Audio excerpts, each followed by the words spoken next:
All right, we want to go back to Washington and bring back in our guest Orlando Watson, who is the Communications Director for Black Media with the Republican National Committee, and he is there. We can see you. Speak to us, Orlando. Make sure we can hear you.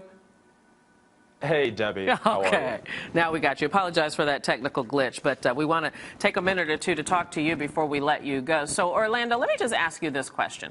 You know, there's been a thesis that's been put forward that in order for the Democrats to keep the U.S. Senate in this midterm election is for the black vote to turn out. And as we well know, the Republican Party has had a major outreach to the African-American community, particularly in the last year or so, to try to engage more black people in the conservative agenda. So here's my question. Is it difficult to get black folk to believe Republicans care about them when there is legislation like in Texas that restricts access to voting, which usually inordinately affects the African-American community? Short answer, absolutely not. In fact, black voters aren't one-issue voters. They care about a number of issues, from jobs in the economy to education.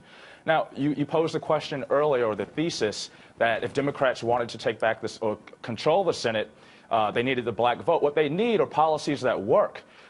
Democrats and President Obama since 2008 and 2012 have run on hope and change, yet their policies have failed people. Black voters are now disappointed, disillusioned, and disapprove of the job that they're doing. Since 2012, black voters' disapproval rating of President Obama has doubled. And so what it's done is created an opportunity for us as Republicans to come in and share a positive message of economic growth, jobs now, and quality education for children. Orlando, I really don't want to have to do this, and that is to be the other side, but since we let Andre go, so let me just play the other side's advocate to the thesis that you're putting forth. I understand what the policies and the talking points of the Republican Party are, but the fact is the economy is recovering. There were more jobs added in the last quarter than have been added in the last 8 years, that now insurance is accessible to Americans that haven't had it sometimes in their whole life, and many of them are women, children, and African Americans. So the Republican Party has to at least admit that there has been some progress. You've just been begrudged to want to admit it. Isn't that true? Let me give you a shameful statistic, 11.6%. That's the unemployment rate for black women today. It's double the national average. We've got to reverse that trend, and it starts with addressing the economic and educational disparities that exist and have been created, and it's this cycle that Democrats continue to promote. We need conservatives and Republicans who believe in educational choice and school choice for our children, and with solutions to create jobs now. And we see that across the country.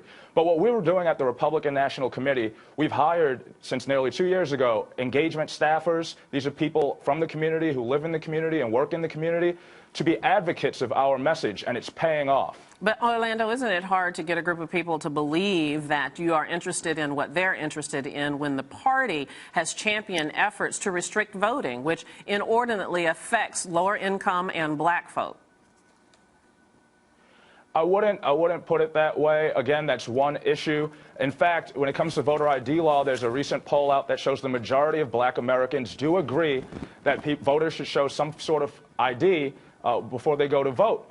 But when we talk about these other issues like school choice, creating jobs now so people have more money to put gas in their car, or food on the table, we win because Republicans are out front leading on these issues, and that's why Democrats are now scrambling with last-minute appeals to black voters in the final months of this election, whereas we've been laying the groundwork for more than a year. All right, Orlando Watson, we're going to leave it right there. We'll come back and have a more robust debate with another guest as soon as we get a chance. Thank you so much. Thank you, Debbie.